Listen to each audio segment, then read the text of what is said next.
No, go ahead. I will. I'm going to have Matthew do it.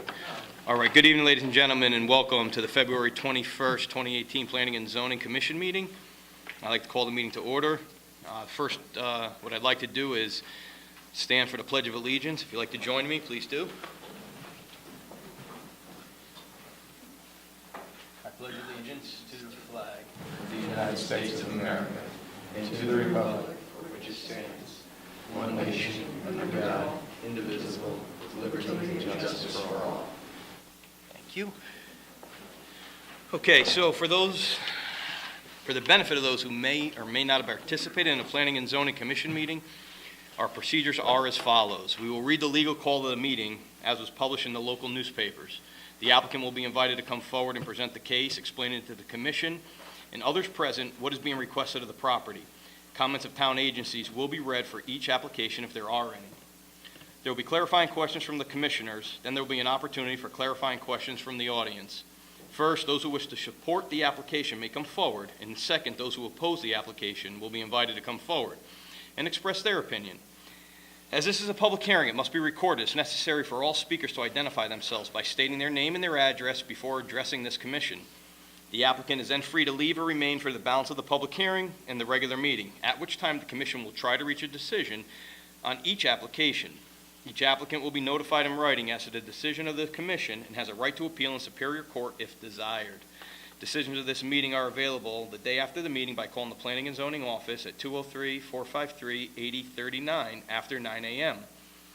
So seated this evening are the following members. We have Phil Johnson, we have Rich Meyer, we have Alan Brown, I'm Frank DeAndrea, and we have Matthew Yorzinski. Staff present tonight are George Kroll, our recording secretary is Lisa Piambino, and the videographer this evening is Peter Schultz. I'd also like to welcome our new zoning enforcement officer, Aaron Mannix. Welcome. Yay, Aaron. Is it right? So welcome. This is your first official meeting, right? For That you planning and actually zoning, right. yes. Yeah, we've been on a couple of them. So we're going to have Matthew, in the absence of the secretary, read the legal notice, please. Notice is hereby given that the Guilford Planning and Zoning Commission will hold a public hearing on February 21st, 2018 at 7:30 p.m. at location Nathaniel B. Green Community Center, 32 Church Street, Guilford, Connecticut, Monunketuck Room, 2nd floor, for the following purposes.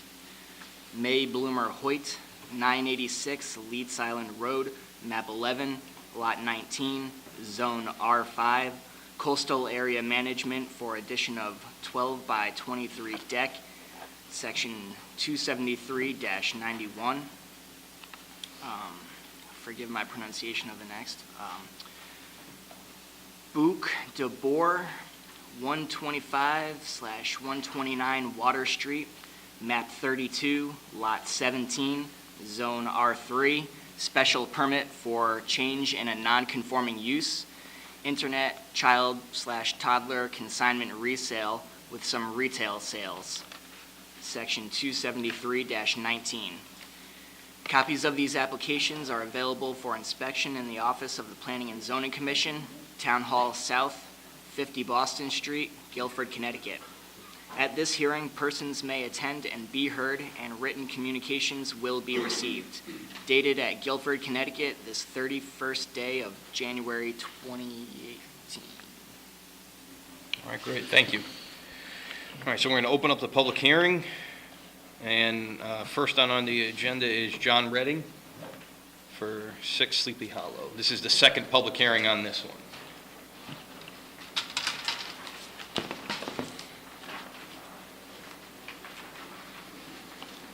For the record, I'm Mark Young. I'm a land surveyor with Waldo Associates, representing John Redding in this application. To bring you all up to speed, this lot is 5.6 acres down off the end of Ball Hollow Road. Mr. Redding would like to build a barn shown down here. We have received a regulated activity permit from the Wetlands Agency. We've also received a height variance from the Zoning Board of Appeals. Mr. Redding would like to build this barn. It's a 936 square feet footprint to house grounds maintenance, gardening equipment, we'll have horses, leave the upstairs for hay storage, and bedding plant nursery. This spot was chosen as kind of in the corner of the yard. The property is surrounded by land trust on two sides. The nearest house is over 400 feet away. Even in the winter, they can't really see it. So, we think this would be a minimum impact on the neighborhood. Be a great utility to Mr. Redding, and it will fit in well with Guilford's heritage as a farming community. Okay. Nothing has changed since the last Nothing meeting, right? changed. Any comments from abutting neighbors since last meeting? That we're No. aware of? We didn't get We any. haven't had it. No, we didn't get it. So the one letter we have is already read into the record from Dennis Johnson saying that the septic will comply with the private well on site, so I think that's about it. Make 'em- Well, yeah, let me just, anybody from the audience have a question on this application? Anybody would like to speak in favor? Anybody like to speak against? Make a motion to close? Second. All in favor? All right, thank you. Thank you. Guilford Yacht Club, 379 Whitfield Street. This also is the second public hearing.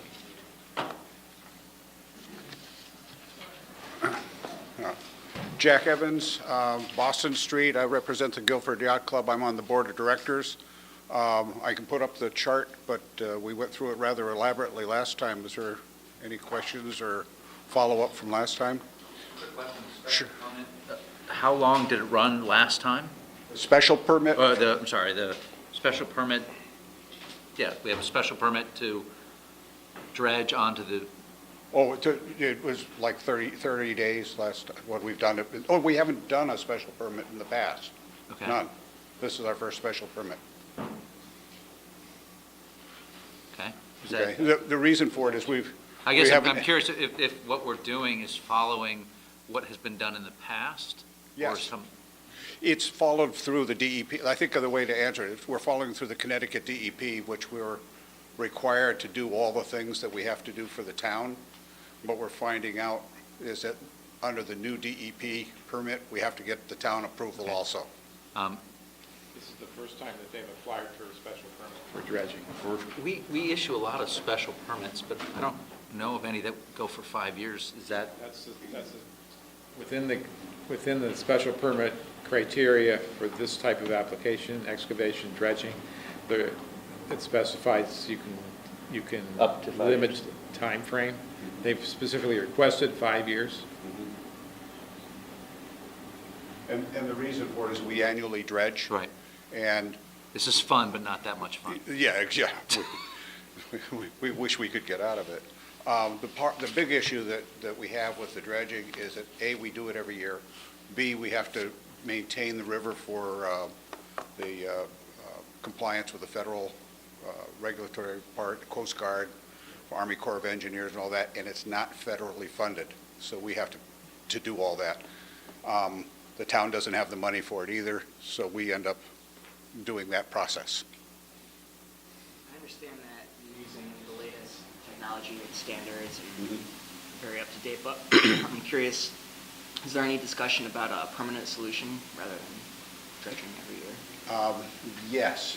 The dilemma with permanent solution, it requires an overall scheme for how to control, I'll call it the riverbanks, as well as the erosion of Chittenden Beach and Chatfish Island, both of which we have plans for, but that process is, we've been working on that process now probably 6 years. We probably have another 4 or 6 years before we'll get permission to do that step. So, and then it'll be a 2 or 3 year process to get it in place. Yeah. Yeah, I was Yep. just inquiring as to, Yeah. the new process versus the old. Any other questions?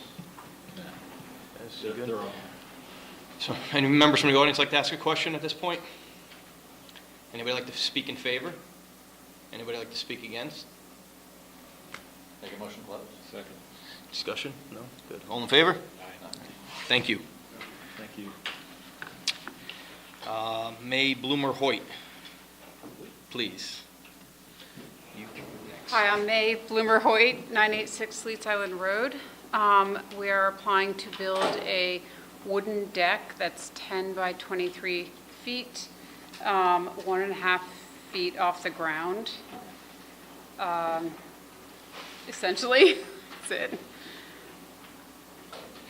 Okay, so, It will be made out of wood entirely, 2x4s, permeable, with minimal impact. Is the deck there now, or is this a replacement, or? No, this is to build, brand new. We haven't built it yet. My husband's applying to build it, but because we're on the marsh, here we are. So, there's quite a few letters. Why don't we, would you like us to, anything else you want to present? Would you like us to read these in? Or not? Sure. Okay. And if you need any of them, just ask. I have them right here. I can give I've you- got everything, Got 'em? I think. Okay. Yeah. All right, you want to start? Me? Yeah, go ahead. Why don't you Okay, pull so- one and start? So we have our friend Carol Szymanski from the Connecticut Energy and Environmental Protection. It says about coastal site plan review, construct 12 by 23, 276 square foot attached deck at 986 Leeds Island Road. Mae Bloomer-Hoyt is the applicant. Dear Commissioners, thank you for referring this application for coastal site plan review received January 19th to us for review and comment. The subject property is 1.53 acre waterfront lot in the R5 district, which hosts a single-family residence and attached garage. The applicant proposes to build a 12 by 23 attached deck. Part of the site is in the AE flood zone, but it appears that the house and the deck are out of the flood zone. There is no need to anchor the deck, but the applicant may wish to plan ahead for possible inundation and use suitable building materials if they so choose. Coastal resources on the site include intertidal flats, tidal marsh, coastal hazard, AE12, and shorelands.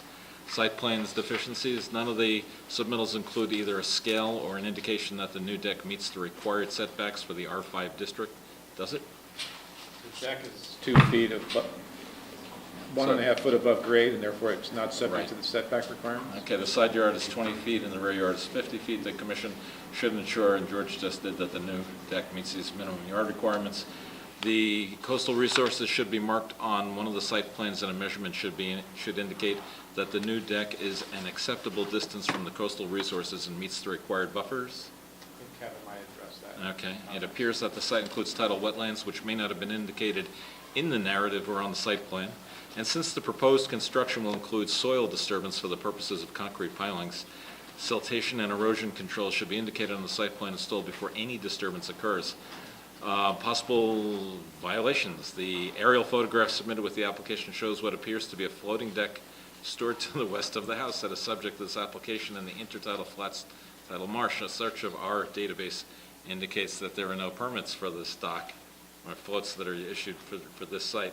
Please indicate if these structures are still stored in the location shown in the photograph. If they are, please require their removal and store them on an upland area.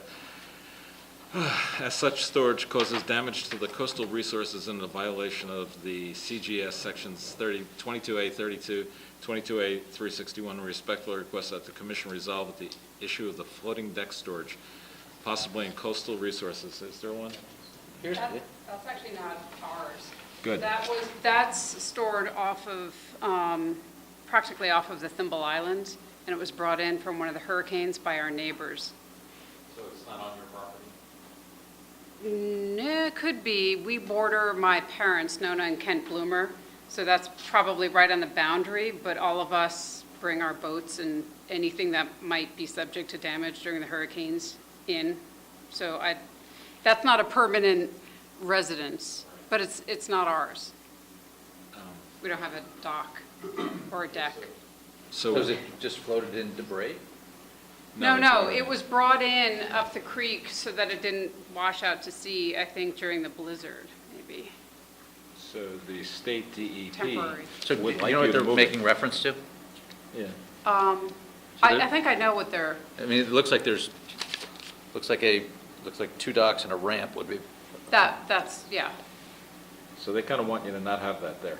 Okay, I'll tell them. According to Kevin's memo to Carol, the floats and docks are not located on the subject property. Even better. Perfect solution. They might, not your for problem, all it's your I know, parents' they brought problem. them back, I'm not We really. all fight with ourselves all Let the time. your mother deal with it. Okay, Conclusion, the project appears to be consistent with the CCMA, provided erosion and sediment controls are installed in the areas of land disturbance in accordance with the 2002 Connecticut Guidelines for Soil Erosion and Sediment Control, which you can find on the state website. That sentence is the key. Consistent with, that's what we're wanting to hear. Right, so she is now saying it's consistent, which is good for Carol. So she hopes that these comments are helpful to us. And pursuant to CGS Section 22A-110, we request that these comments be read into the record at a public hearing for this application. If we can be of further assistance to you, or any other coastal management or Long Island Sound-related matter, please feel free to contact her. And she lists her phone number. There is a letter from Dennis. Is there a letter from Dennis? Read it? Sure. Thank you. Planning and Zoning Commission from Dennis Johnson, Director of Health, February 20th, 2018. Hoyt May Bloomer, 986 Leeds Island Road, map 1, lot 19. The applicant's proposed 12 by 23 deck addition does not conflict with the location or operation of existing septic system or private well currently located on the site. We also have Kevin responding to Carol's letter, in which he addresses some of these things, and he throws our new enforcement officer into the mix here. Do you want me to read this for you? Yeah, you know what, you gotta do that one, and why don't you do his actual letter to Which would you like to us? first? Do his to Carol response. Okay, so, hi Carol, this is from Kevin McGee to Carol Szymanski, and he's CC'd George and Erin, and it says, thank you for your review of the application of May Bloomer Hoyt at 986 Leeds Island Road. Below are answers to your concerns regarding the site plan deficiencies. The new zoning enforcement officer, Erin Mannix, will be reviewing the town zoning standards for the property. The coastal resource of the tidal marsh is notated on the site plan and is identified as the property line.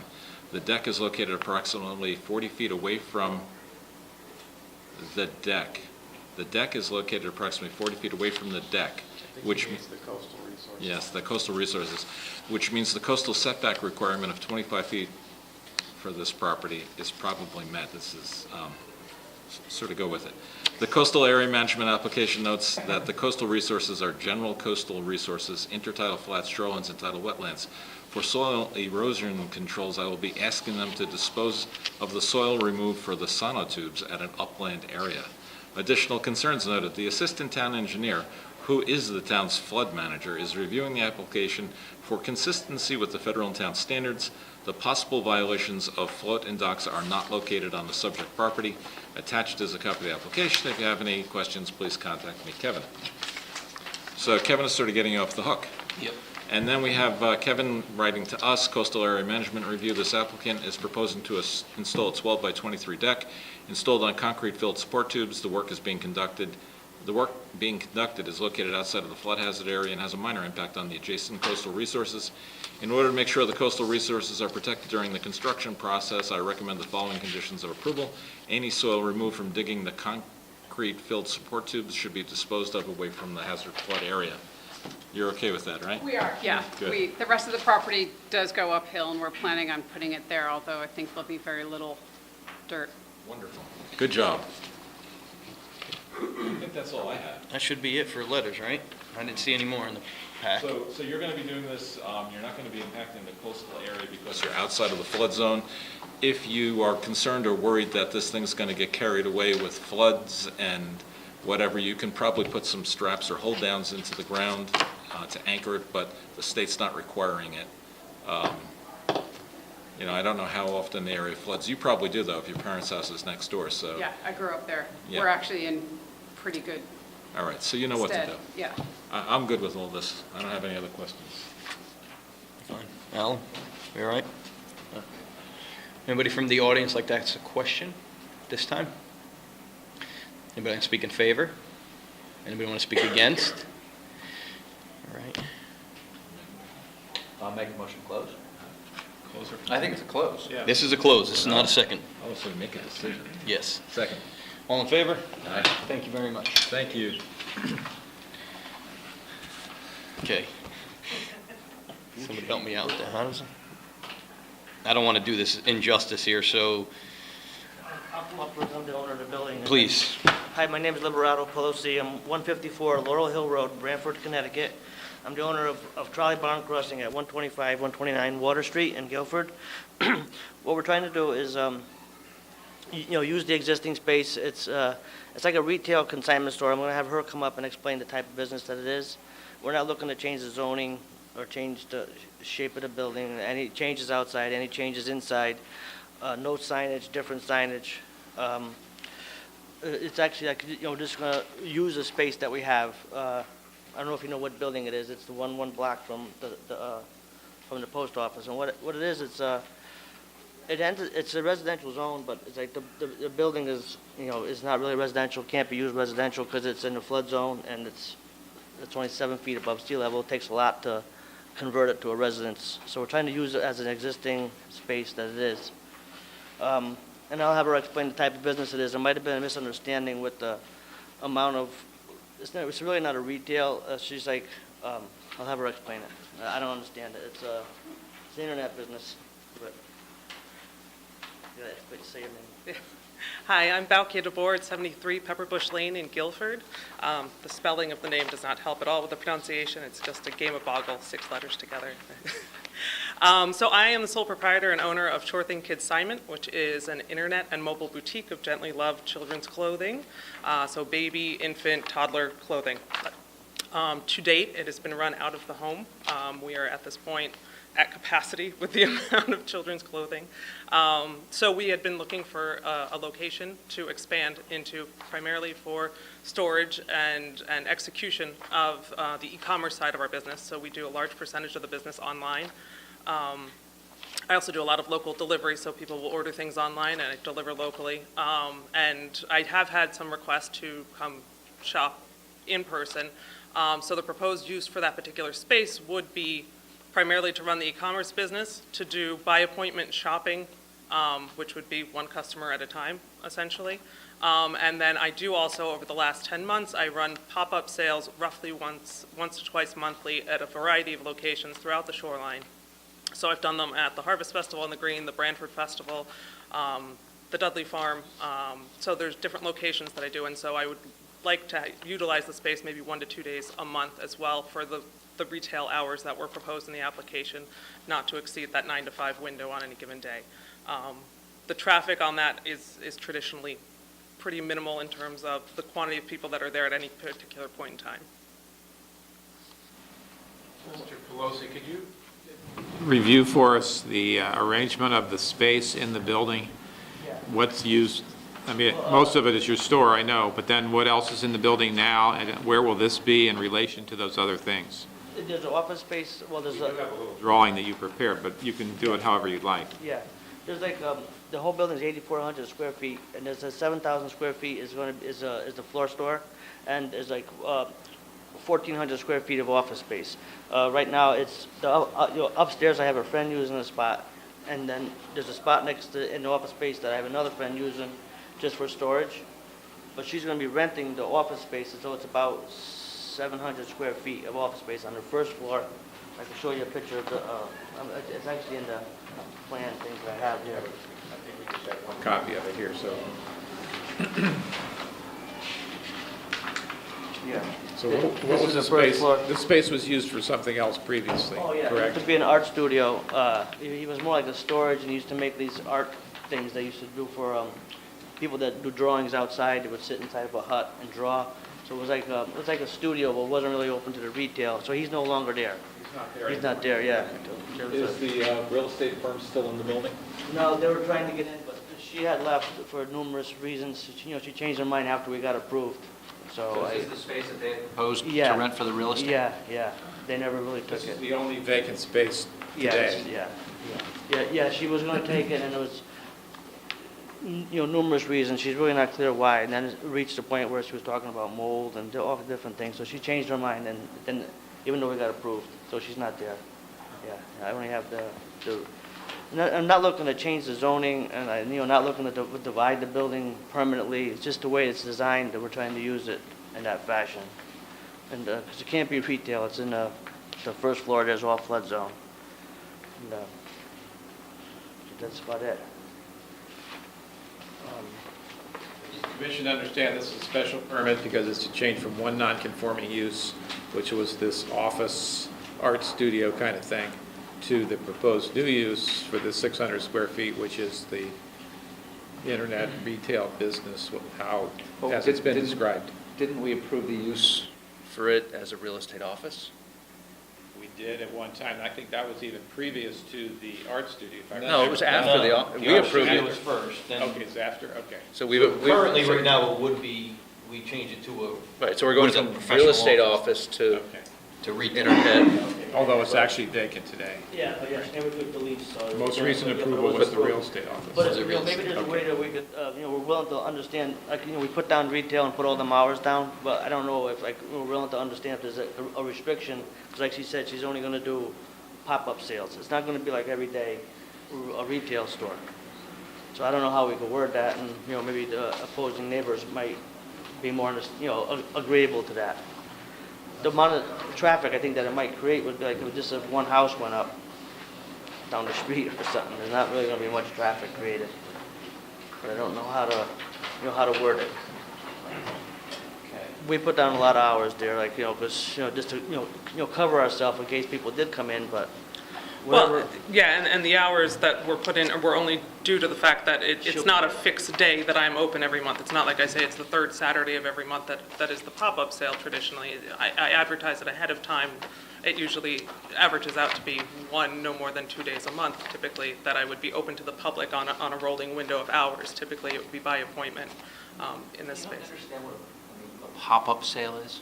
Yeah, oh, absolutely. Essentially, conceptually, a pop-up is you pick a location, you open up shop for a fixed period of time. Sometimes that happens usually mine lasts for a matter of 6 hours at a time, or a multi-day. It's a very popular concept with, say, like a restaurant who wants to try out something. They set up shop in a vacant location for a period of time. So in the instance of me, it's usually within a day because the inventory comes out of my house and goes right back in, where we'll set up shop for a number of hours, pretty much, and depending on the event. So, And is it, everyone's rushing to the pop-up? I mean, ideally, yes, but. Ideally, sure, but that's really not the case. I do so much traffic, primarily, again, the majority of my business is online, whether it's local folks buying via online and I do local delivery, or I actually have customers in 26 states nationally. So it's a matter of them ordering through a variety of different channels online, for the most part, and then me either shipping it to them or delivering it to their door. The store specifically, there is a handful of customers that I have that just prefer, obviously with secondhand children's clothing, to see it firsthand. Obviously, we try to be as diligent with quality, but people just like to see it firsthand and feel it and touch it. So I have a handful of customers who do prefer to come to that pop-up sale, but I think if I look at it proportionally, that's a small segment of my overall customer base. I think what she means by pop-up sales, like, she'll advertise what she really has, and then, if, like, say the fair is going on, there's a fair at the Green, she'll bring her stuff there, and that will be her location for the pop-up sale. She does the internet, but the people that she advertised to know the products that she has. So she will have these pop-up sales at this location. And she's saying, like. Yeah, so they would be advertised beforehand. Yeah, And like, so it really is not like it would be a daily or, 6 days a week. Yeah. That's not the model of the business. So I have a question for you. Being mindful of your neighbors, can you sort of give me a guesstimate of how many, I'm guessing UPS trucks a day, or how do you ship? I actually go down to the post office. They love me there. No, I walk into the post office. I bring my deliveries down. So there's no truck traffic that comes to me. I pick up all of the inventory myself when I buy from people directly. So I pick up and sort through. There's absolutely no truck traffic associated with the business today. And you probably drive a regular Regular car. Yeah. So traffic won't really be a concern in terms of trucks going in and out day and night? Correct. Oh, yeah, no, absolutely not. No. Good, thank you. George, in the history of this property, has it ever been a retail? Well, the flooring business is Yeah. sort of quasi-retail in a sense. I mean, I guess people don't actually buy the product and carry it out with them. You go But look at it. It's a showroom essentially and a warehouse, I guess. So it's not, it's sort of a retail, but it's not like a shoe store or a 7-Eleven. trying to be very considerate when I look for different tenants. I had somebody that wanted to do like a used boat place there, and they would have had boats outside, and, and I'm trying to work within the neighborhood, because I know it's residential. You know, keep the place clean, painted, and, she's planting flowers this year, so she gets it. So, we try to consider the neighborhood. I don't know, the only thing I can think of is how to make them feel more secure, that it's not going to be full-blown retail. We're not trying to open up signs, and we're going to use the existing footage that we have. Before, we were trying to get more footage when the real estate was there, and we're not like putting lighted signs up or things like that. And the only reason why this is before us is because it's a change in a non-conforming use to another non-conforming use. That's right. And you have to make a finding that the new use is no worse in terms of its impact, neighborhood impact. Because than we're the never going to existing. get rid of the non-conformities, right? Well, it'd be really hard. I mean, this is a residential zone. There's lots of reasons why it would be very difficult to convert this property into a residential use, financial and otherwise. So, George, and again, I've only been here 20 years, but my understanding is this used to be a trolley barn? Used to be a It conveyor. was a manufacturing facility of some kind called Leeds Conveyor. Now, what exactly they made or did, I don't really know. Maybe Phil knows. They made conveyor belt systems. Okay. It was manufacturing, then it got converted into the warehouse, the flooring business, which is, as you heard, the primary tenant, and you've been there for Yes. 12 years? 2006, but I sold the business part. So, but it's been, going since 2006. So if anything, this is very much scaled back from when it was a manufacturing facility. I would say, in my opinion, yes, definitely. Yep. Because they probably had trucks, they had noise, they had clatter, they had all the, I can't speak to the person, I don't know when this all happened. but it was manufacturing. Yeah. Yeah. Well, back then, when it wasn't manufactured, they didn't have a restriction on it. They were able to be open 24 hours, 7 days a week. But then when we opened up the floor craze, we agreed to certain hours to compensate but that it was like a showroom instead of a factory. And we're willing to do the same thing, just that she doesn't really, have to be specific on how the pop-up thing is going to work for retail. And with the special permit, we can control certain things, we can put into a motion, but which, by the way, is going to have to go to a second public hearing, so everybody's clear on that. So we're going to be discussing this again in a few weeks. Yeah, we do the letter now before I keep going. So again, this is from Dennis Johnson, our Director of Health, and he says that the applicant's proposed change in use to an internet child and toddler consignment resale store is compatible with the location and operation of the septic system currently on site. That's great news. Okay. So, that's it for town letters. All right, there's nothing else in the file.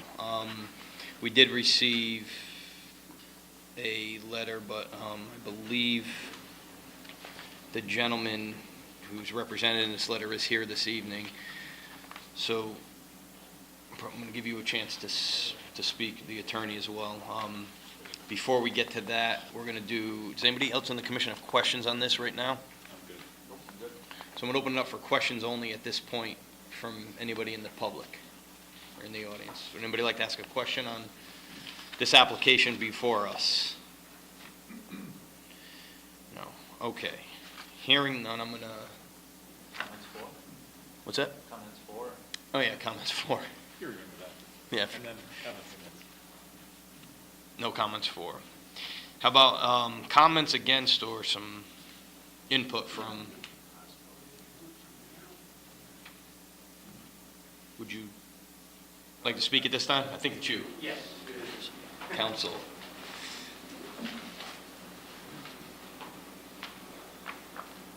Thank you, Mr. Chairman. For the record, my name is John Casey. I'm an attorney with the law firm of Robinson and Cole, and I represent Robert and Elizabeth Jelly, who own the property directly across the street.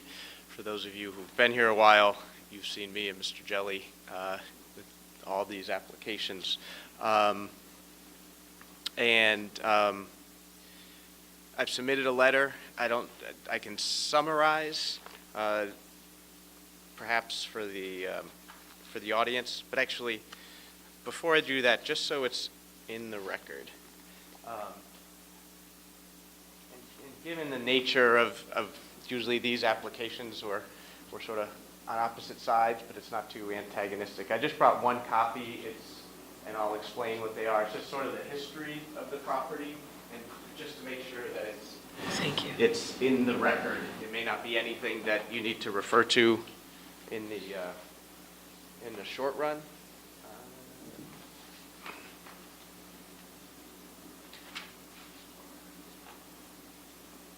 And just for the benefit of everyone here, what I just submitted is just a copy of the assessor's map and then some history documents, including the minutes of a March 15th, 2006 commission meeting and the notice of special permit granted on that day. That's for when floor craze was first approved. Notice of a special permit denied on January 3rd, 2007, when there was a first request to add a second use. And that's always sort of been the issue with this property. You know, non-conforming uses, you want to sort of bring them into conformity. But the issue at this site was Mr. Pelosi had this extra space. He was trying to make use for it. The Jellies were trying to, be understanding about that.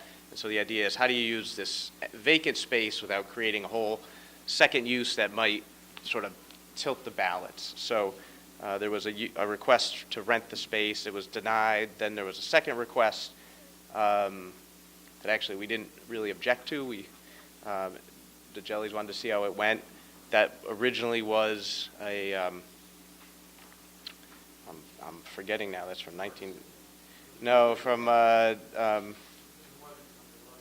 the mortgage company. Yes. Yep. And then in 2012, then I have noticed a special permit that was granted in October 2007, minutes of 2012, April 4th meeting, and the special permit from there, where it was changed to an art studio. Then in May 2013, there was a new special permit for a music studio that had some public access in terms of students coming at prearranged times. I think I mentioned some of that in my letter about the limit on the hours there. Then in November of 2015, it went back to from a music studio to an art workshop and storage. And then I didn't include it in there. I actually thought the application had been withdrawn, but I may have forgotten with the real estate office, but that was as recently as last summer. Was it? Yeah, my understanding was it was withdrawn and there was never a special permit issued, but it definitely one not recorded, but I may be mistaken there. So that's just a quick rundown of what I put in the record, so you have up to 2015, so you have it. So you have that history in your record just in case. My letter focused really on the concern over retail use. We understand using the office. It was an office when it was Leeds Conveyor, and Mr. Jelly can talk a little bit more about the history if you'd like. Did you want to talk? Why don't we do that now? It's Robert Jelly, and I live at 134 Water Street in the dark red house across the street from the car barn. The car barn was built somewhere around 1900 for trolley cars that came from New Haven. They didn't come along the shore because there was already a trolley car there that went to Branford, Stony Creek. So in order to get a trolley car to Guilford, they built it up to what's now Route 80, and along what's now Route 80, and then down to Guilford, and this was then the barn for storing trolley cars. Subsequently, they made a deal for a connection from there along the shore to Stony Creek, and you still see on the road there, you still see a place where you turn off for the first time you turn off to go down to the shore. You see a kind of a a bridge or an elevated structure that at one point crossed the road. That was part of the trolley car route, and there's a bridge, and eventually it got to Stony Creek. Anyway, trolley cars kind of became unfashionable when automobiles and buses came along, and so the trolley cars stopped, and it became a bus barn for a while. And then when we moved in to the 134 Water Street in 1963,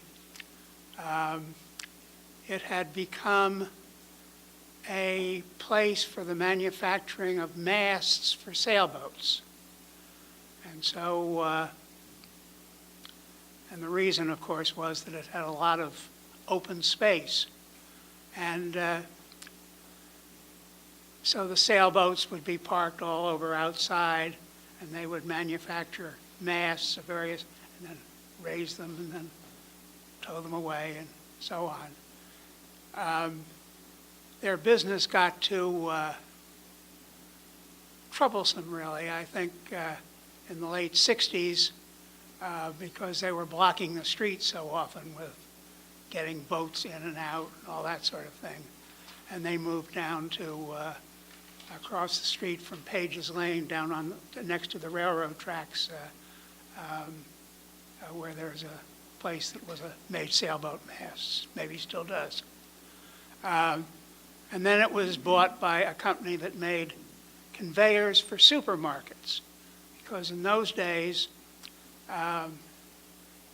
lots of supermarkets, particularly the higher end supermarkets, you checked out, and then you didn't have to carry your stuff to your car. It was put onto a conveyor belt and taken outside where you could pick it up, or employees would come and put it in your car for you, which was very nice. And they did very well for a while. They were troublesome because they did a lot of work outside in the summertime and stuff like that, and we complained from time to time. But eventually their business kind of fell away because people weren't using conveyor belts to deliver what you bought at a supermarket to your car any longer. And they went out of business. And then Lee came along in 2006. So we have been, in a sense, I'm a lawyer, we have been pushing what you do with things that are non-conforming uses, pushing it down. It went from manufacturing to commercial, and really it has become, aside from the flooring store, which is very pleasant, very quiet and peaceful, they have, it's gotten so that it doesn't have any business that attracts a lot of people or anything anymore, and we want to keep it that way. So we're opposed, at least as the application reads, as it's being reported tonight. Maybe there's something we can work out before the next hearing. Thank you. Again, for the record, John Casey. As Mr. Jelly said, my letter was based on our understanding of retail use. What we didn't want to see is, and I guess I have some experience, my sister runs a thrift shop on Nantucket with lots of secondhand clothes, and it's really busy. And when those types of businesses do well, there's a lot of traffic in and out, and we didn't want to see this space in the building that's really been sort of for back office type work. You know, one person comes in, they either work on art, or maybe they gave some music lessons, or it was going to be a very low impact real estate office, all of a sudden to be open to retail use, which in the application was going to be 6 days a week and on appointments on Sunday. we would be opposed to any type of retail use that allowed those types of hours. As described tonight, I think, as Mr. Jelly said, we'd be happy to speak with Lee and the applicant and maybe see if there's some clarity we can get, and maybe some clarity could be added to the application so that if you do, if this moves forward, there can be understood conditions to the special permit that would. So The only thing I would refer back to the applicant is what type of number of days per month do you feel you need? We obviously want to meet your needs, but we want to meet the needs of the neighbors as well. So it's not, it's getting away from their Nantucket retail concern. right, that place is crazy. You don't want that in a residential area. So I think there is just some discussion we probably need to have, and maybe that'll help the commission when it comes back to its second hearing, and they'll get a better sense of where each party is. Just so I'm clear, and I want to make sure you're comfortable with this, are you comfortable with your summarization of this letter, or would you like it read in word by word? No, I don't need you to read it in. No. Yeah, that's fine. That's for your consumption, and if a member of the public wants to read it, I'll let them. I actually have a few copies if anyone wants a copy, but I don't think we need to take up everyone's time. I mean, that's basically our concern. It would, there's a legal argument about having a second use and expanding the retail use to parts of the building that weren't retail when it was first converted. And then there's some practical concerns about parking and the need for, newly identified, if this is going to be, 1,000 feet of retail, okay, now we got to do the parking calcs. We got to make sure that the entrances are safe to get people on and off, which is. Well, we have a bunch of boxes we have to check off, right? Square footage size versus parking, so all of those boxes will be checked, obviously. We can work with the parties and come up with some kind of a structure that'll make. Right, I know you're not going to make any shortcuts if, two neighbors get along. You still have your work to do. And I do think there are some issues there and some information you need from the applicant to complete the application. We understand that. Well, let me just make sure anybody else in this audience would like to speak. This was, I guess you still speak for, but this was people that were against. Anybody else have a comment? Motion continue. Okay. To the March 7th, the mandatory second public hearing. Right, with the knowledge that the applicant and the council of the neighbors are going to get together, and George will be in touch. Okay. All in favor? Thank you. All right, let's see, we are towards the bottom. We need a motion. Is this for the revised. approval of the revised agenda? So I make that motion. Second? All in favor? Aye. All right, so let's deliberate on our public hearing. So the first one up, we need a motion on John Redding, please. John Redding. Got it? I got you. I got one here. How about this? Proposed motion, voted the Guilford Planning and Zoning Commission approve a special permit for a 930-square-foot barn for John Redding, 6 Sleepy Hollow Road, map 89, lot 100-8, as shown on the application dated 12/7/2017, and zoning location survey property of John Redding, prepared by Waldo and Associates, dated October 20th, 2016, revised December 1st, 2017.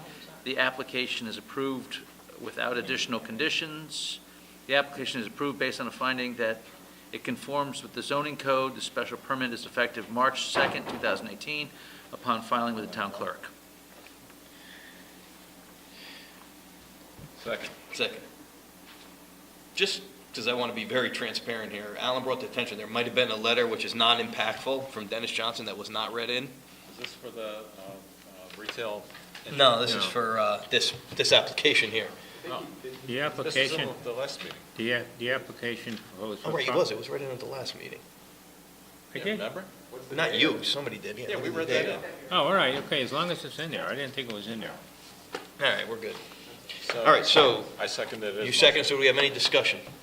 This is pretty straightforward. straightforward and. No objection? yeah. Neighbors? Nope. Good project?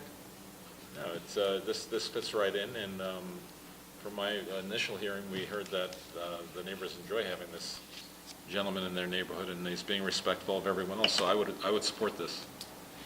Okay, call the vote, all in favor? Aye. Unanimous, thank you. Get a motion on the Guilford Yacht Club. Yacht Club. I have it here, you want me to read it in? You got it? I have it. Okay. Voted that the Guilford Planning and Zoning Commission approve a special permit coastal area management site plan application for the Guilford Yacht Club for on-land placement and removal of dredged soil at 379 Whitfield Street, map 28, lot 11, is shown on the application dated 12/14/2017, and coastal site plan, the Guilford Yacht Club, 3 sheets prepared by Thomas A. Stevens and Associates, dated 1/10/18, revised 1/25/18. This application is approved with the following conditions: that the special permit expire March 1st, 2023, which probably won't give them their 5th year. The prior to that. That is 5 years. Yeah, I know, but that'll probably be before they have an opportunity to do it a 5th time, because they're not going to do it March 1st. But whatever, that's 5 years from now. Prior to beginning the site work, the zoning enforcement officer be notified and inspect the sedimentation and erosion control measures. Once dewatering activities have been completed, a berm shall be installed at the entrance to the sluiceway, and the ZEO should be notified to inspect the berm. This application is approved and based upon a finding that it conforms with the zoning code and is consistent with the coastal management policies of the state of Connecticut. This special permit is effective on March 2nd, 2018, upon filing with the town clerk. Thank you. Any discussion? This is a really well-done application. They've covered every single possible contingency. And, they're really doing something that benefits the town, and I want to support them every way I can. And we had their neighbors come And out the speaking DEP very highly of it. It's all So. over. And it's something that's a necessity. Yep. To keep that waterway open, so. Any other discussion? Call the vote, all in favor? Aye. Opposed, no, all right. Thank you. May Bloomer Hoyt. May Bloomer Hoyt. Is this a second hearing? This doesn't need it because it's a camp. So can What's I that? read this? No, that's the next one. Voted that the Guilford Planning and Zoning Commission approve a coastal area management application for May Bloomer Hoyt, 986 Leeds Island Road, map 11, lot 19, for a deck as shown on an application dated 9/15/17. The application is approved with the following conditions: that the building permit application clearly shows the proposed deck is to be constructed 2 feet or less above grade and thus exempt from property line setback requirements. This application is. Kevin also had a couple of standard conditions that he wanted to add it to this application. So we'll add Kevin's conditions to this approval. Right. Or maybe there was only one, but they're in his memo. Yep, and whatever's on Kevin's memo is added to this. This application is approved based upon finding that it conforms with the zoning code, is inconsistent, and is consistent with the coastal management policies of the state of Connecticut. Second, thank you. So, yeah, it makes sense. I think all of Carol's questions and deficiencies were addressed by Kevin, so I'm very comfortable. I would just say that Carol did point out the dock situation, we might want to have that looked into, although it doesn't pertain specifically to this application now. Right. Right, so would the zoning enforcement officer go there and, Figure out what's what. right, and just, if it's cool, it's cool, and no. Talking about no- the floating things that are. Yeah. We'll check it out. Good. Other than that, there's really no question that this is a great use of the property. It's a lifetime Guilford resident, and they want to enjoy their property, so I would support this 100%. Any other discussion? We good? Call the vote, all in favor? Aye. Okay, we're good. Applications to be received.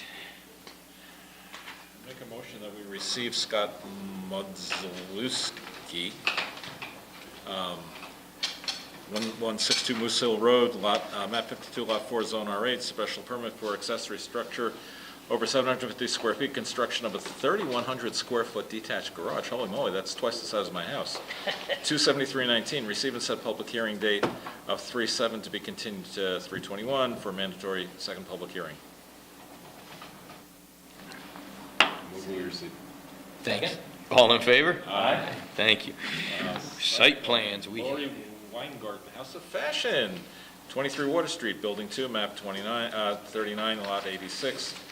Zone C1 site plan for change of use from spa to retail clothing store, 27397. Receive and request action.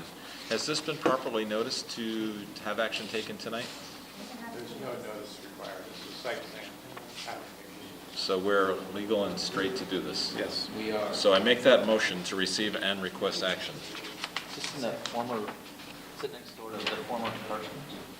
No, that's where I thought it was too. It's actually, well, Craig will explain. let's see. Let's find out where it is. Listen to the applicant. So we're all good, right? We got a motion, a second, all in favor to receive this and do this? Okay.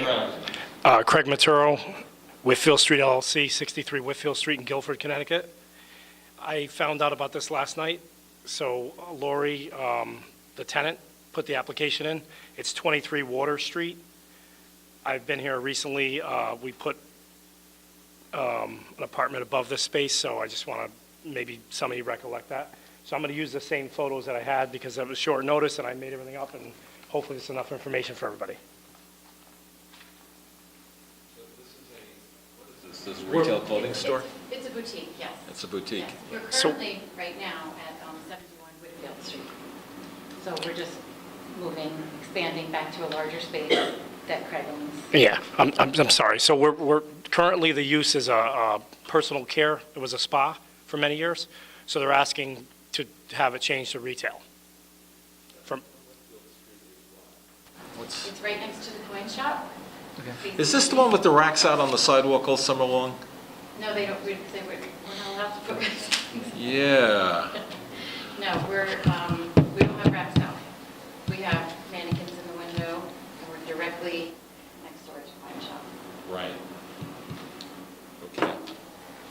This is a permitted use in that zone. Yeah. I know it is, meets all the parking standards, are all adequate, yes. Parking would be really good. Yeah.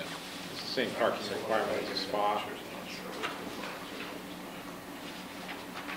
It will require a sign permit eventually. We have, I think you already make that application? Okay.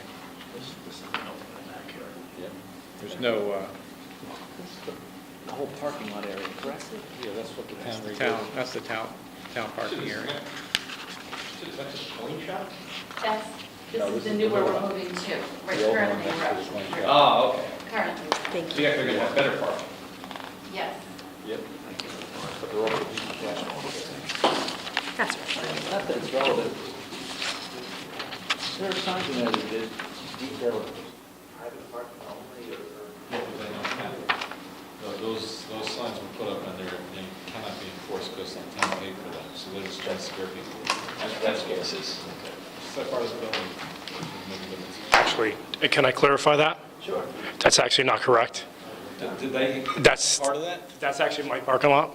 Is it? Yeah, they're both my parking lots. So have you towed anyone out of there? I have. You have? I try to be a good neighbor. I have not. Oh, okay. I have not. Good. Yeah.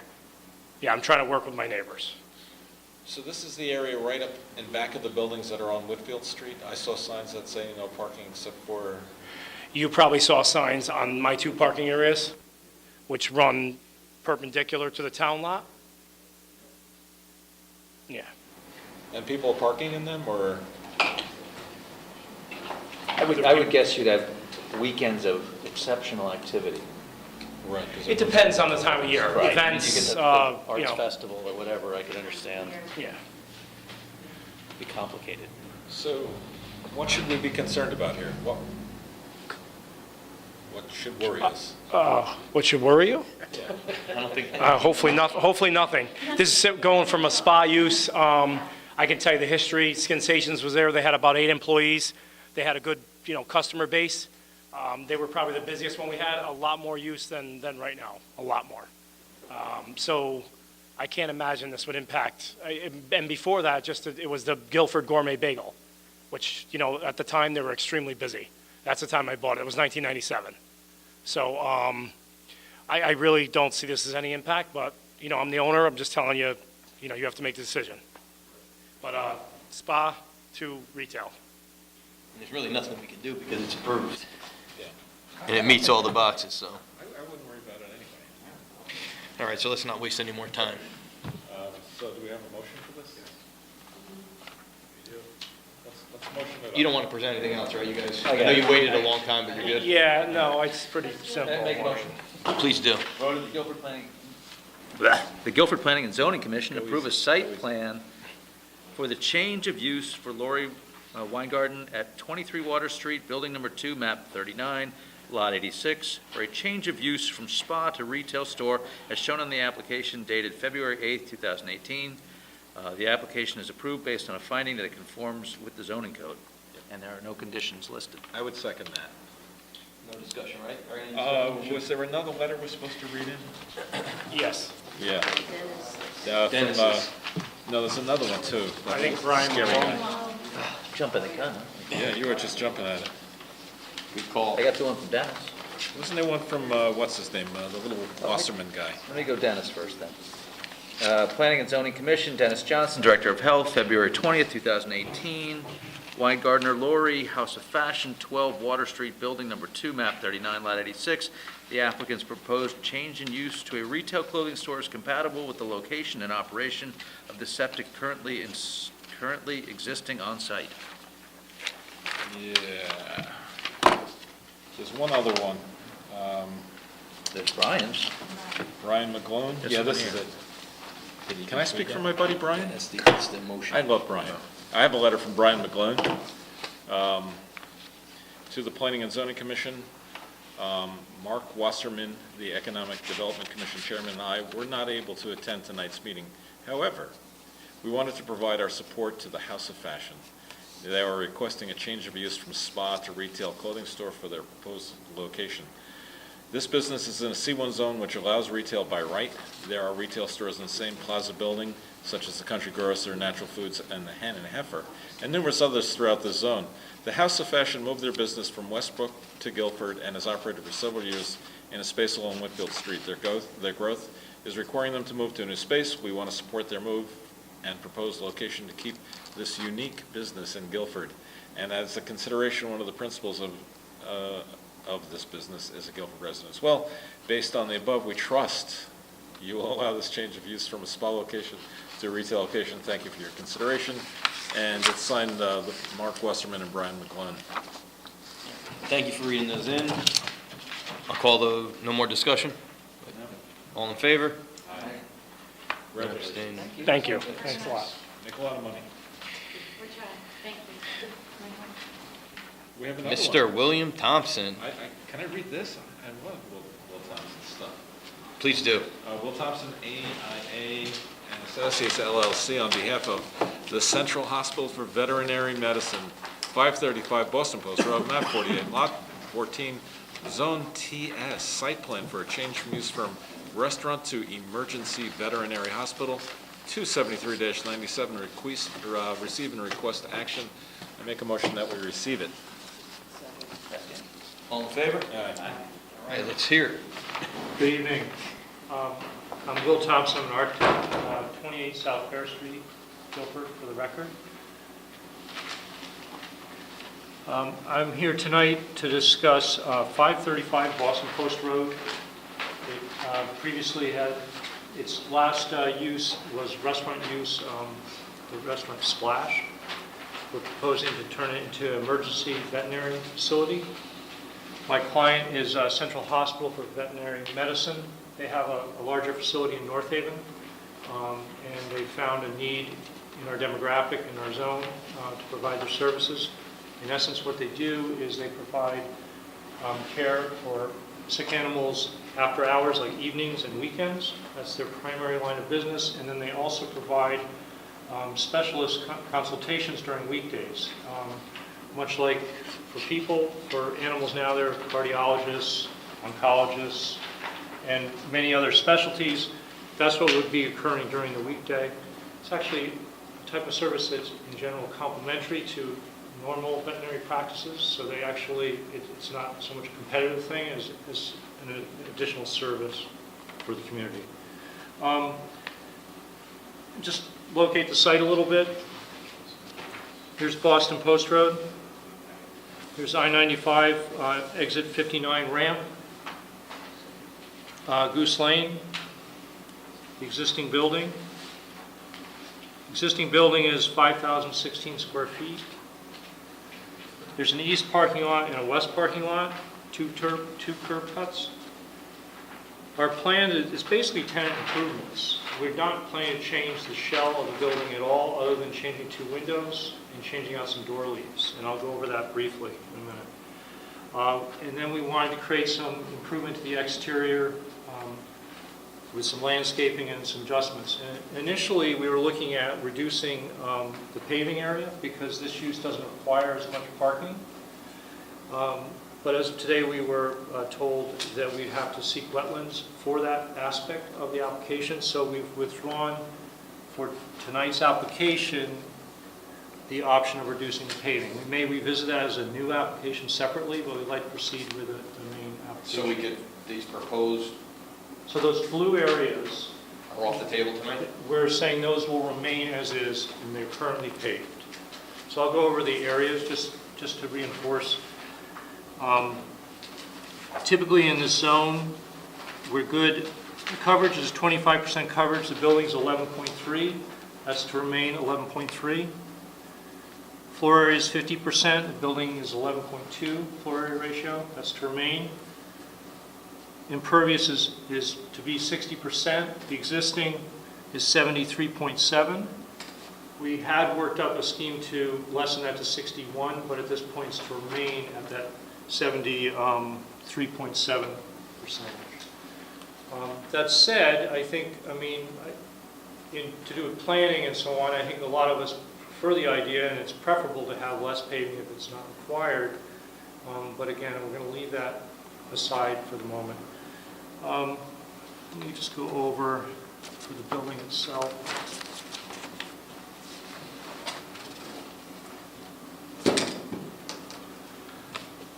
So this is a blow-up of the existing footprint with the new partitioning. And in essence, what we've done is there are 2 windows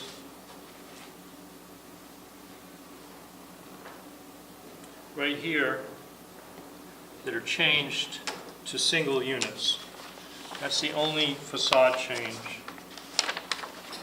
So these 2 become smaller. The only other thing is the entry doors are going to be changed to storefront. They're like a panel door now and a couple of things like that.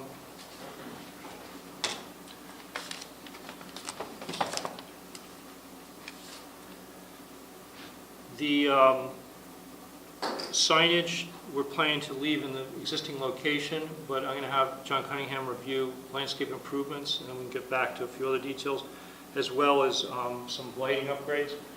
We met with Design Review informally, and they were supportive of the application, and what we would like to do is, if this commission is in agreement with the application, then the finer details of lighting and some of the, for example, photometric, we'll bring back to Design Review.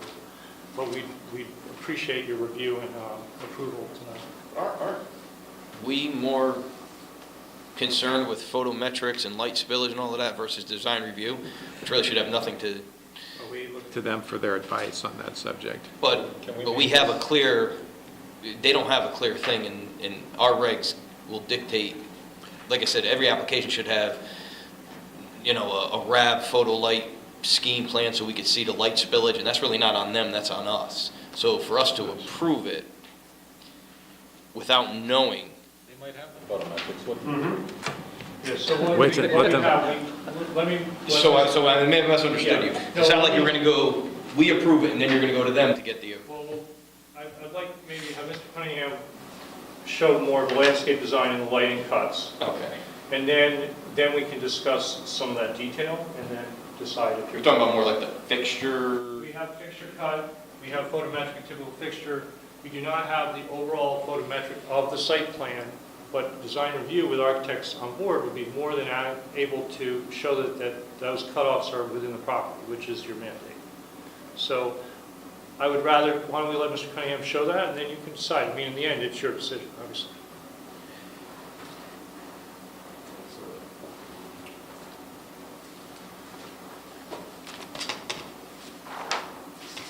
Good evening, John Cunningham, owner of TEC Landscape Design located at 62 Wall Street, Madison, Connecticut. Why don't I go through the landscape plan first, and then I'll go back through the lighting. As Will said, we were originally going to remove a lot of the asphalt on the property. I think the one area that we probably would like to just remove a little bit of the asphalt is in this dark green bed right here. It's on top of the septic systems. It's a slight berm, but it's going to house one of the lights, one of the post lights in there. So I think this one area that is then going to tie back into where the existing sign is, I think will help the travel through the site. Right now, this is just all asphalt. So I think by making a lane coming back into the parking, it'll help the property out quite a bit, okay? The rest of the asphalt work, and I brought just so everyone knows, I brought a overhead photograph of the property. You can see the asphalt here, and the asphalt that's on the other side of the building. We're planning on leaving that right now, as Bill said. We don't have permission to work on that. What we would like to do, though, just so everyone understands, if the client wants to go to the wetland board and gain approval for that, it is basically a fairly flat piece of property. I don't believe there's going to be any issues.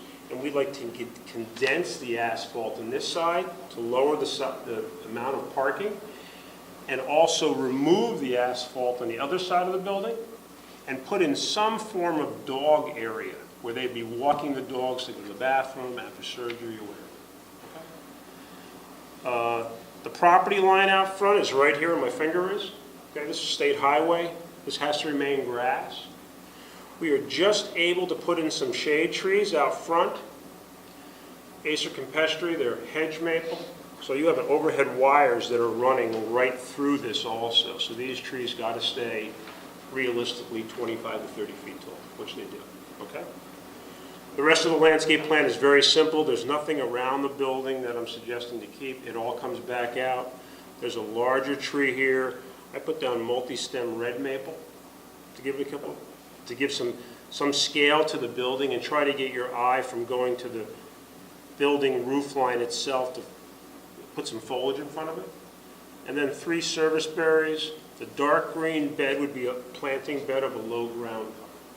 So the building would sit in a low green floor. It would look a lot nicer than it does right now. Okay, it would be a nice improvement to Guilford. There's no real trash area that's enclosed in this property. This is down at Ocean Hill, down behind the stone house. This is their trash. Same type of enclosure. It would be white cedar.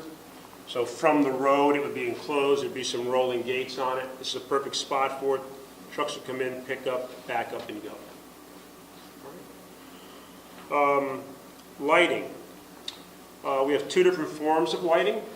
Okay, we have a post light, 1, 2 in the back,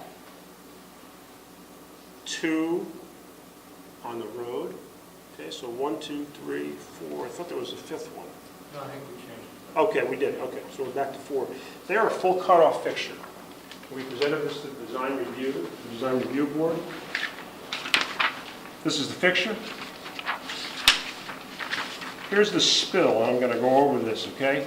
This is the fixture. So you can see those circles are what the illumination is. So on a fixture like this, if this is the fixture here, here's the spill of this light. There's nothing going back over the property line onto other areas. So these different fixtures are going to have spills, and these circles aren't exact, but you can see where those circles are going. They're going into the parking lot area, okay? Full cutoff is, just so everyone knows, is dark sky compliant. There's no wash on these lights. Also, there's no residential around here. This building is backed, as Will said, by the state highway, or the highway exit. You have the state DOT yard next to it, and you're across the street from the mobile station. Right? We're also suggesting some small light bollards.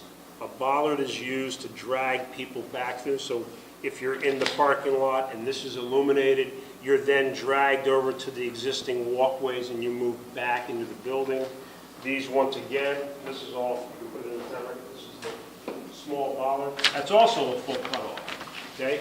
Obviously, the post would probably be 14 to 16 feet. The bollard itself would probably be about 30 to maybe 40 inches. So the circles on these lights are much smaller. Okay.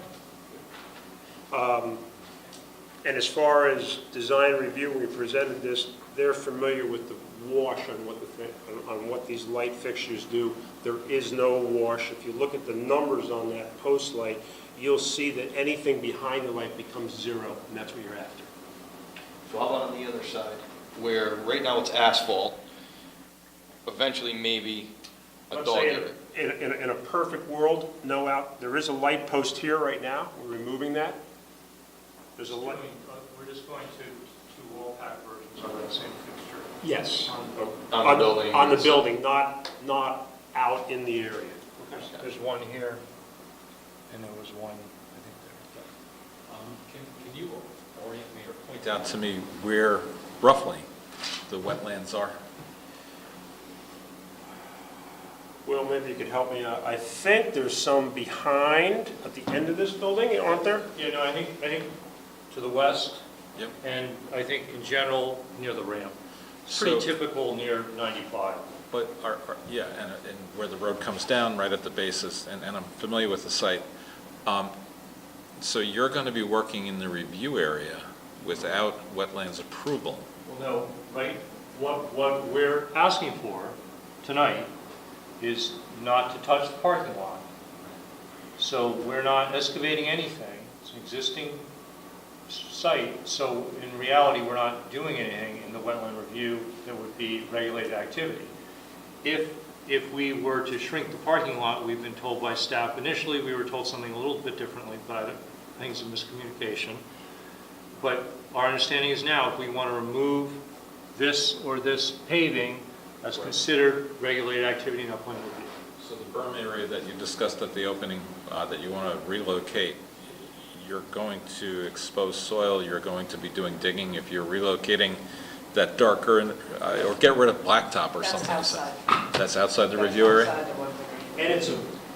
And it's a bermed area, meaning the area below that is septic. So we can't plant into the septic area. Yep. So it is just being brought up, it would just be that aspect. I mean, on some level, you could almost do it on top, but it'd be bad practice. Yeah.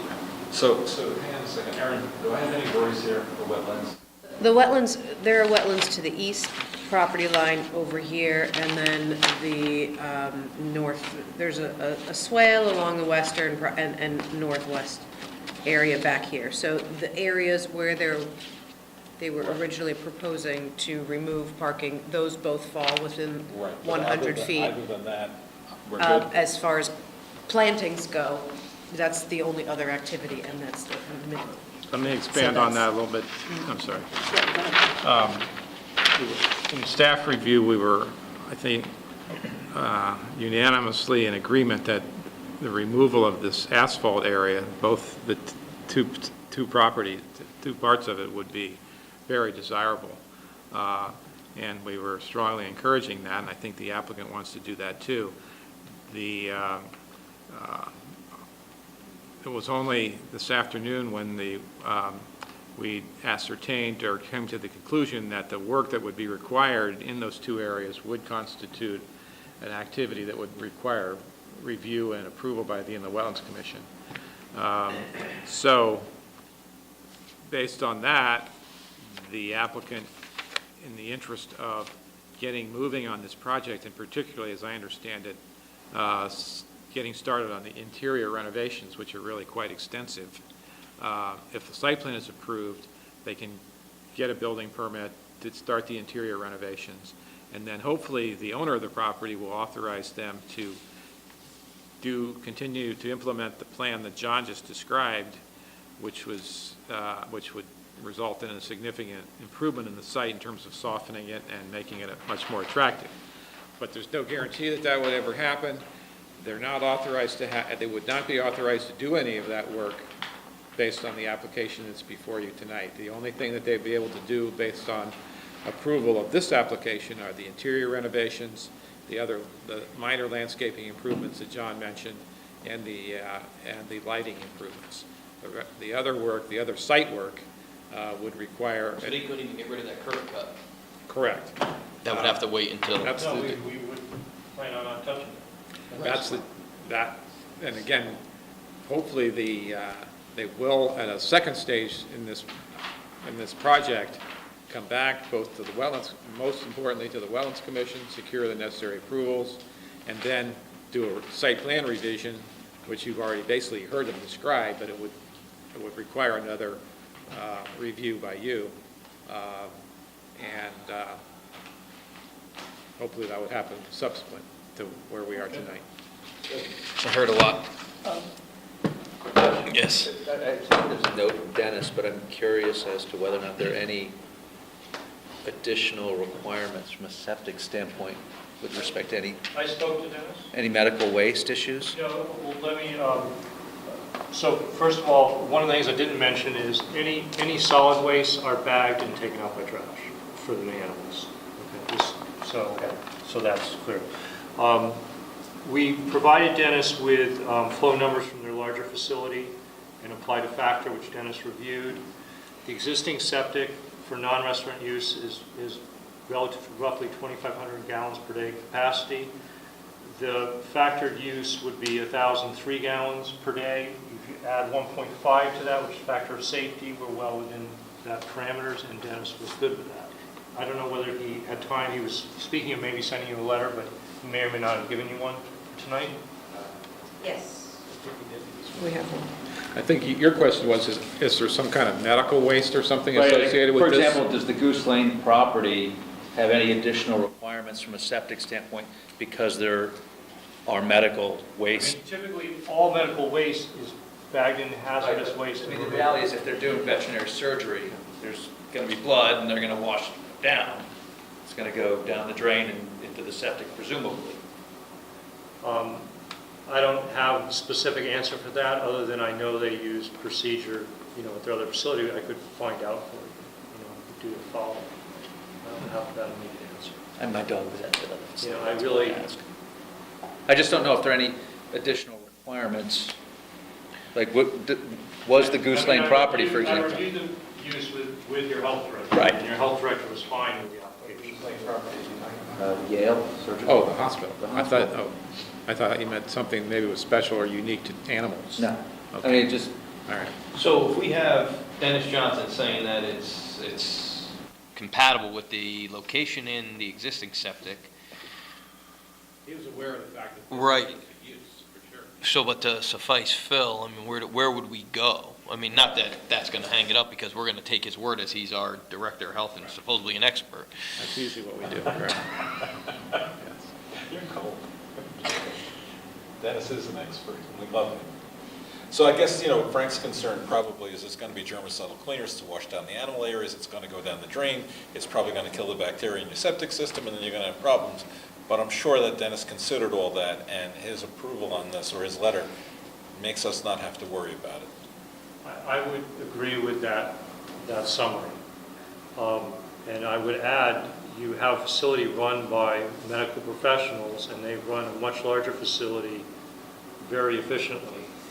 And it's in their interest to remove waste in the way they're supposed to. And there are probably, not OSHA, but those type of requirements, the way they operate, I'm not intimately familiar with that aspect. If you would like a memo in follow-up, I'd be willing to ask the physicians to provide. I think Dennis's letter is more than enough for us to say yes. That's all we need to worry about.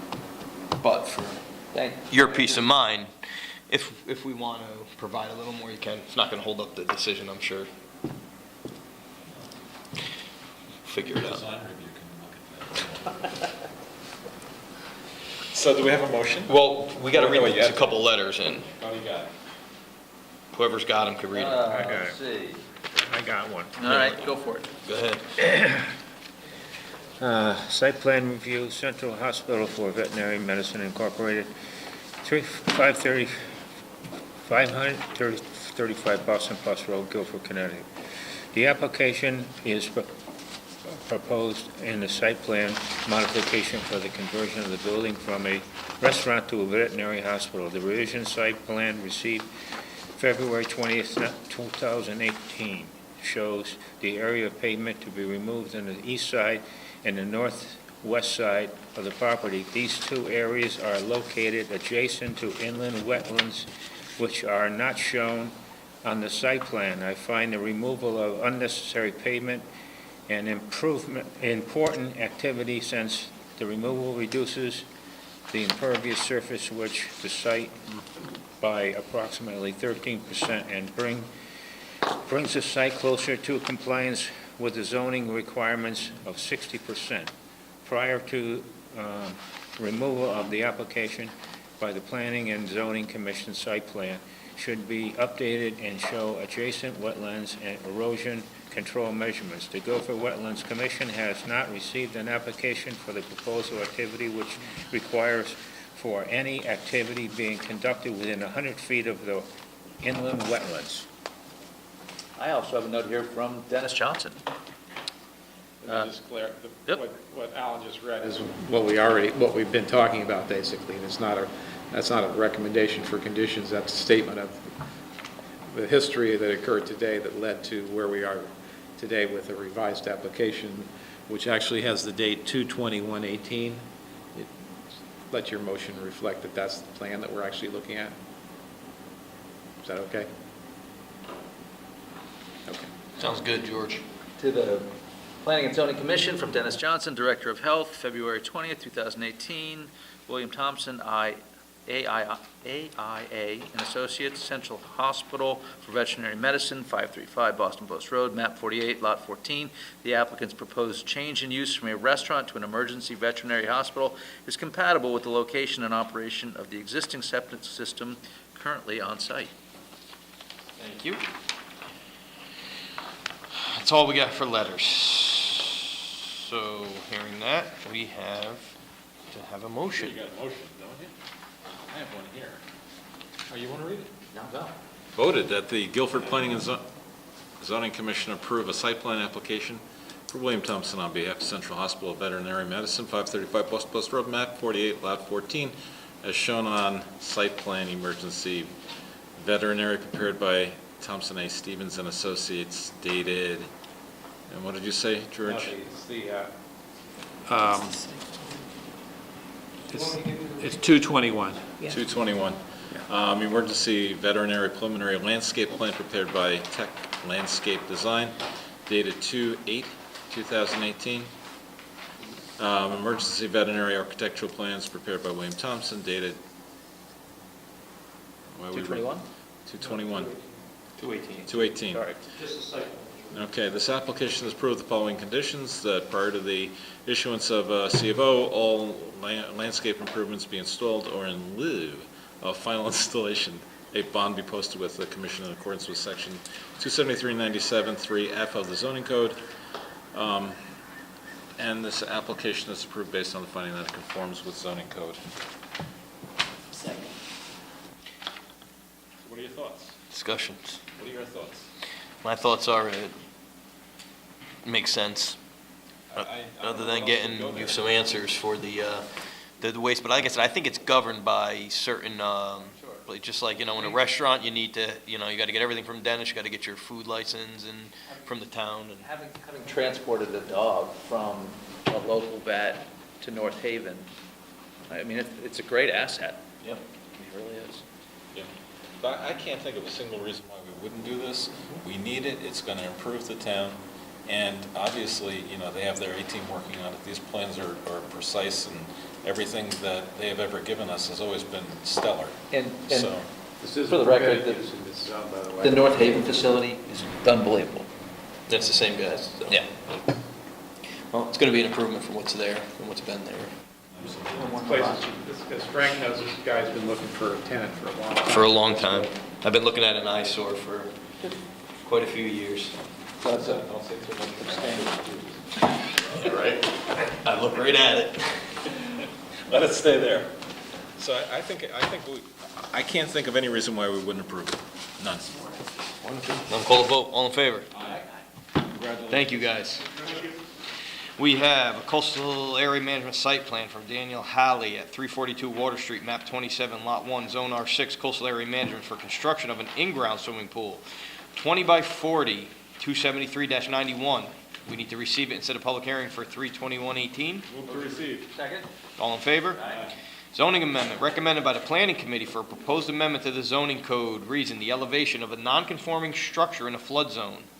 We're going to receive and set a public hearing of 3/21 to be continued to 4/4/18. So moved. Second. All in favor? Aye. Mr. Chairman, we have bills before us from Shore Publishing in the amount of $61.10. I make a motion to pay them. Do we want it? Very reasonable. All in favor? Aye. Mr. Chairman, I've Minutes. reviewed the minutes. They appear substantially correct, and I make a motion that we approve them. All in favor? Aye. Mr. Chairman, inasmuch as there's no further business before this commission, I make a motion that we close the meeting. Second. All in favor? Aye. Thank you, ladies and gentlemen. Aaron, welcome. Welcome, Aaron. And Lisa, give Rich a call. Tell him thanks for showing up. Dick, I should say.